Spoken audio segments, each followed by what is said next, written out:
This is Democracy Now!, democracynow.org, The War and Peace Report. I'm Amy Goodman. In Afghanistan, the United States military dropped its most powerful non-nuclear bomb ever, the Massive Ordnance Air Blast, or MOAB, nicknamed the mother of all bombs. The U.S. military dropped it on Achin district near the Pakistan border. The 21,600-pound bomb reportedly unleashed an explosion equivalent to 11 tons of TNT with a mile-wide blast radius. Bill Roggio of the Foundation for Defense of Democracies told the Military Times, quote, "What it does is basically suck out all of the oxygen and lights the air on fire."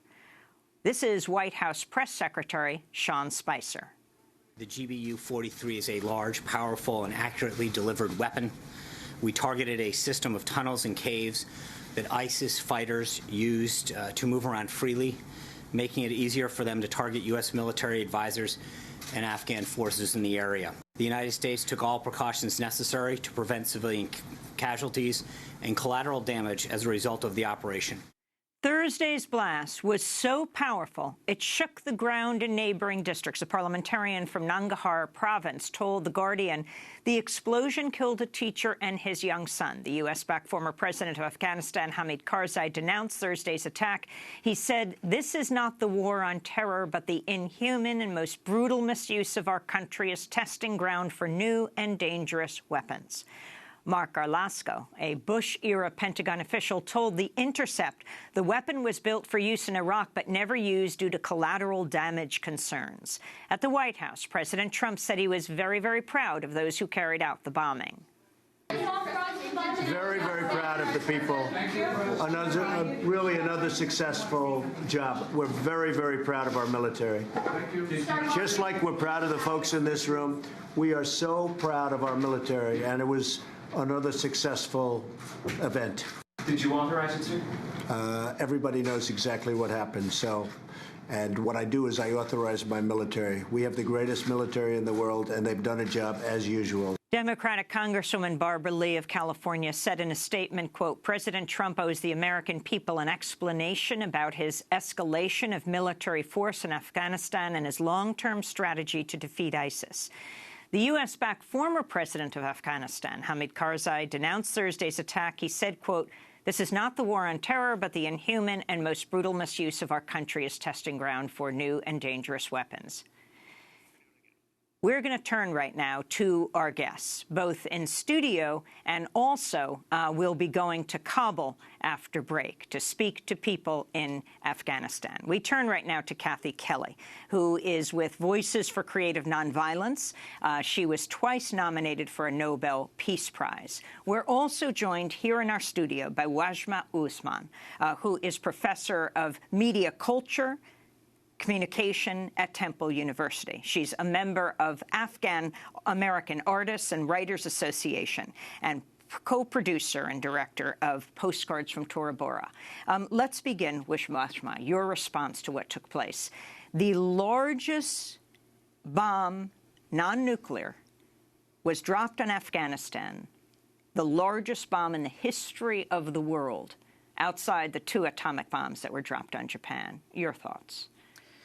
Well, ever since we found out about what happened yesterday, my organization, Afghan American Artists and Writers Association, and in dialogue with my family, we've all been trying to wrap our brain around why a bomb of this magnitude would be dropped on a people that have already been traumatized by and terrorized by almost 4 decades of war.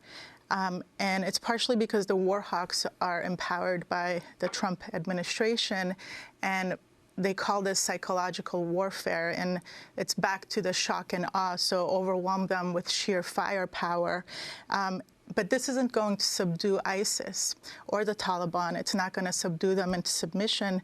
What's going to happen is it's going to kill more innocent people and enrage people and radicalize people to join the ranks of the ISIS and Taliban. So contrary to what they're saying, that this is a counterterrorism measure strategy. This is actually creating terrorism.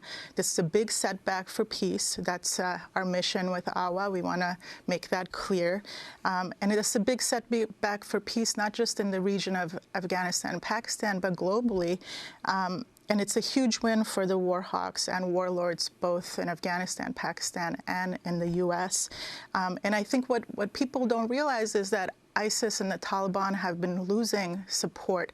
Not that they had that much to begin with, but they've been losing support, and the tide of public opinion has been turning against them because they've been terrorizing people in the region with suicide bombs, with publicly beheading journalists and all types of things. And this undoes that. So it's going to turn people back towards supporting them and joining their ranks. And I think what's also important to keep in mind is that this undoes all the hard work that local reformers and progressive people have been doing on the ground there, as well as the international donor community. Since 9/11, over 90 countries have invested in civic approaches as opposed to military approaches to rebuilding the nation with educational programs, economic programs, to give people some hope.